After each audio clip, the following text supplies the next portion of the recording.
કે જ્યાં જન્માષ્ટમીને હવે ગણતરીના દિવસો જ બાકી રહ્યા છે અને રાજકોટમાં મેળાને લઈને કોઈ નિરાકરણ નથી આવી રહ્યું તેવું રાઇડ સંચાલકોની અવઢવ છે અને જેમની તેમજ અત્યારે જોવા મળી રહી છે કે જ્યાં મેળામાં રાઇડ્સનો મામલો લેખિત મંજૂરીને લઈને અટક્યો છે। માર્ગ અને મકાન વિભાગે લેખિતમાં અંગે મંજૂરી માંગી છે તો કલેક્ટર પોલીસ કમિશનરનો નિર્ણય લેખિતમાં માંગ્યો છે। અધિકારીઓએ જવાબદારીમાંથી હાથ ઊંચા કર્યા। ગઈકાલે યોજાનાર યાંત્રિક રાઇડની હરાજી મોકૂફ રાખવામાં આવી હતી અને આજે ફરીથી હરાજી થશે કે નહીં તે પણ એક મોટો સવાલ છે। તો ગ્રાઉન્ડ વિવાદ એસઓપીની મૂંઝવણ બાદ હવે વિભાગોની મંજૂરીમાં આ મેળો અટવાયો છે। ફાઉન્ડેશન રાઇડ્સનું જીએસટી બિલ મેન્યુફેક્ચરિંગ સર્ટિના પ્રશ્ને આંદોલન થયું છે। વધુ વિગતો મેળવીશું। સંવાદદાતા ઋષિ આપણી સાથે સીધા જોડાયા છે। ઋષિ, આજે મેળો છે તે ચકદોડે હજુ પણ ચડેલો છે ને એનો નિર્ણય ઉકેલ આવતો નથી। શું હાલની સ્થિતિ છે અને શું આનો ઉકેલ કે નિર્ણય કોઈ આવશે ખરો?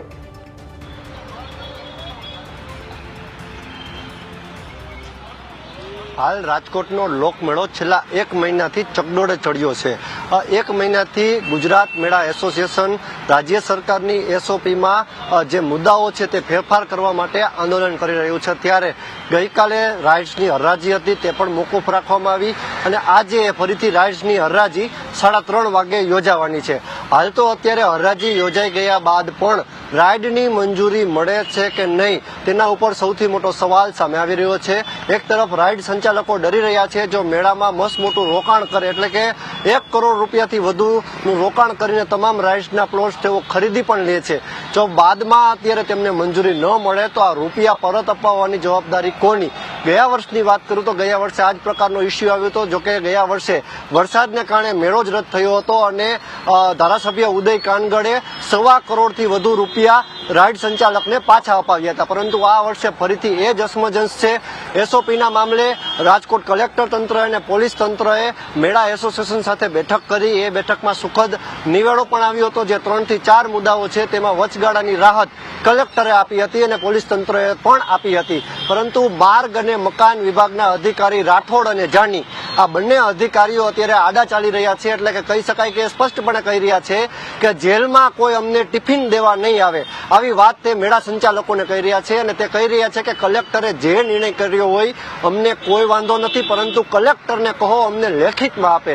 એટલે કે જે એસઓપીમાં કલેક્ટરે ફેરફાર કર્યો છે રાજ્ય સરકારે પરિપત્ર દ્વારા કલેક્ટરને અને કમિશનરને સત્તા આપેલી છે કે તમે સ્થાનિક લેવલે કંઈ પણ ફેરફાર કરી શકો છો અને એ ફેરફાર કલેક્ટરે કર્યા પણ છે અને સ્થાનિક લેવલે થોડી રાહત આપતા ફટાકડા ફોડીને તેના નિર્ણયની ઉજવણી પણ થઈ ગઈ છે। પરંતુ હાલ માર્ગ અને મકાન એટલે કે આરએનબી વિભાગ અત્યારે સ્પષ્ટ કહી રહ્યું છે કે કલેક્ટર કે પોલીસ કમિશનર તરફથી અમને લેખિતમાં મળશે તો જ અમે હકારાત્મક એટલે કે પોઝિટિવ અભિપ્રાય ભરશું। હાલ અત્યારે પ્રાઇવેટ મેળાની વાત કરવામાં આવે તો રાજકોટમાં 8 થી 10 પ્રાઇવેટ મેળા થાય છે એટલે કે 1 લાખથી વધુની રોજગારી રાજકોટના લોકમેળા અને પ્રાઇવેટ મેળા ઉપર છે। ત્યારે આ રોજગારી સામે સૌથી મોટો સવાલ સામે આવ્યો છે અને જે મેળો થશે કે નહીં તેના ઉપર હજી સુધી પ્રશ્નાર્થ છે। એક તરફ મંજૂરીની વાત છે તો બીજી તરફ અત્યારે મેળા ઉપર પ્રશ્નાર્થ થઈ રહ્યો છે। ત્યારે આજે બપોરે 3:30 વાગે જ્યારે હરાજી થશે ત્યારે આ પ્રશ્નો સામે આવશે।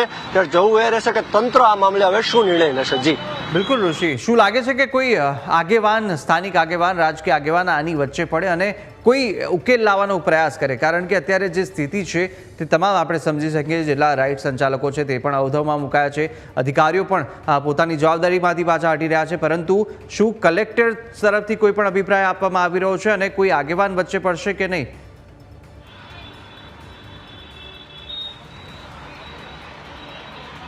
કલેક્ટરના બોલ 2 વખત બદલાણા। જ્યારે રાજકોટના નવનિયુક્ત કલેક્ટર ડોક્ટર ઓમપ્રકાશે ચાર્જ સંભાળ્યો ત્યારે રાજકોટના મેળાના વખાણ પણ કર્યા હતા કે સૌરાષ્ટ્રભરમાંથી લોકો આ મેળાનો આનંદ માણતા હોય છે અને ખાસ કરીને ગરીબ અને મધ્યમ વર્ગના લોકો લોકમેળાનો લાભ લેતા હોય છે। ત્યારબાદ તેમને ફરીથી નિવેદન ફેરવ્યું એટલે કે સ્પષ્ટપણે એમ કહ્યું હતું કે એસઓપી પ્રમાણે જ પરમિશન મળશે હાલ તેના નિવેદન બાદ રાજ્યભરમાં આંદોલન વ્યાપ્યું અને રાજકોટમાં ગુજરાત લોકમેળા એસોસિએશનની 2 વખત બેઠક પણ યોજાણી. ત્યારબાદ તેમને મુખ્યમંત્રીને પણ રજૂઆત કરી, ગૃહ રાજ્યમંત્રીને પણ રજૂઆત કરી અને કાયદો અને વ્યવસ્થા વિભાગના સચિવને પણ રૂબરૂ મળીને એસઓપી મામલે તેમને ચર્ચા કરી. ત્યારબાદ રાજ્ય સરકારે એક પરિપત્ર જાહેર કર્યો અને પરિપત્રમાં જે ફાઉન્ડેશનનો પ્રશ્ન હતો તેનું નિરાકરણ રાજ્ય સરકારે કરી દીધું, પરંતુ અન્ય પ્રશ્ન છે તેની જવાબદારી તેને જે તે જિલ્લાના અધિકારીઓ એટલે કે કલેક્ટર અને કમિશનરે સોંપી. કલેક્ટર અને કમિશનરે સંયુક્ત બેઠક પણ કરી. ત્યારબાદ મૌખિક પણ નિર્ણય લેવામાં આવ્યો કે આ 3 જે મુદ્દા છે તેમાં તેમને રાહત આપવામાં આવે. ત્યારબાદ જે સમગ્ર મામલો છે તે વધુ એટલે સળગ્યો છે. માર્ગ અને મકાન વિભાગના અધિકારીઓ મિટિંગમાં હાજર હતા ત્યારે કંઈ બોલ્યા નહીં, પરંતુ જે મેળાના જે કંઈ રાઇડ સંચાલકો છે અને જે મેળાના માલિકો જે મંજૂરી માટે ગયા ત્યારે તેમને હાથ ઊંચા કરી દીધા અને સ્પષ્ટપણે કહ્યું કે મૌખિક મંજૂરી નહીં ચાલે, કલેક્ટરને મેળાની મંજૂરી દેવી હશે તો એમને કહો, અમને લેખિતમાં દે, કારણ કે અમે કોઈ માથે જવાબદારી લેવા તૈયાર નથી. જ્યારે અમારી માથે આવશે, દુર્ઘટના કાંઈ થશે ત્યારે જેલના સળિયા ગણવાનો વારો અમારો આવશે. આવી સ્પષ્ટ વાત તેમને રાઇડ સંચાલકોને કહી. હાલ જોવા જઈએ સૌરાષ્ટ્રભરમાં તો સૌરાષ્ટ્રભરમાં જામનગર હોય, જુનાગઢ હોય કે પછી મોરબી જિલ્લો હોય, ત્યાં તમામ જગ્યાએ મેળા થાય છે. પોરબંદરમાં તો માધવપુર મેળો જે થઈ રહ્યો છે તે ગુજરાતનો પ્રખ્યાત મેળો છે. ત્યાં પણ મુખ્યમંત્રી જ્યારે આ મેળાનું ઉદ્ઘાટન કરવા જવાના હોય ત્યારે તમામ જગ્યાએ જો મેળા થતા હોય તો શા માટે રાજકોટમાં તેને લઈને અત્યારે મેળાના તમામ સંચાલકો અને માલિકોએ અત્યારે આંદોલન શરૂ કર્યું છે. પરંતુ આજ દિવસ સુધી રાજકોટનો મેળો ચકડોળે ચડેલો છે અને તેનું કોઈ જ નિરાકરણ નથી આવ્યું. જી બિલકુલ ઋષિ, અને જે રીતે ગતરોજ જે હરાજી થવાની હતી, જે મોકૂફ રાખવામાં આવી હતી આ અઢવ વચ્ચે, આજે થશે કે નહીં, કેવા એંધાણ ત્યાંથી મળી રહ્યા છે? શું આ વચ્ચે કોઈ પડી અને સમજાવટ થઈ અને આ હરાજી થઈ શકે એવું કંઈ શક્ય ખરું આજના દિવસ માટે, કે આગામી દિવસો કેટલા દિવસ હજુ આ પ્રકારનું સીન છે તે રહેવાનો છે?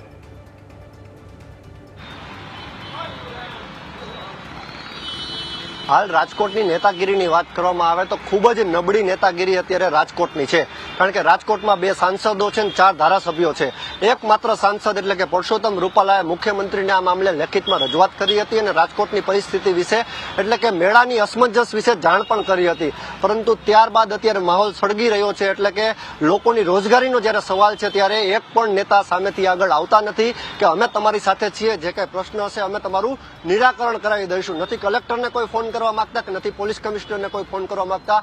એટલે કે વસ્તુ એ રાજકોટમાં બની રહી છે કે ટીઆરપી અગ્નિકાંડ પછી જે ભારતીય જનતા પાર્ટી ઉપર માછલા ધોવાયા અને અધિકારીઓ એક બાદ એક જેલમાં ગયા, ત્યારબાદ એક અધિકારીઓમાં ડર વ્યાપી ગયો છે અને રાજકોટના રાજકારણીઓમાં પણ એ ડર છે કે જો અમે આગેવાની લેશું મંજૂરી મળી જશે અને ત્યારબાદ જો દુર્ઘટના થશે તો અમારું નામ આવશે કે અમે મંજૂરી લેવડાવી. આ કારણથી રાજકોટનો એક પણ નેતા અત્યારે આ મામલે આગળ નથી આવતો અને અધિકારીઓ પણ પોતાની જવાબદારીમાંથી હાથ ધોઈ બેઠા છે અને હાથ ઊંચા પણ કરી દીધા છે.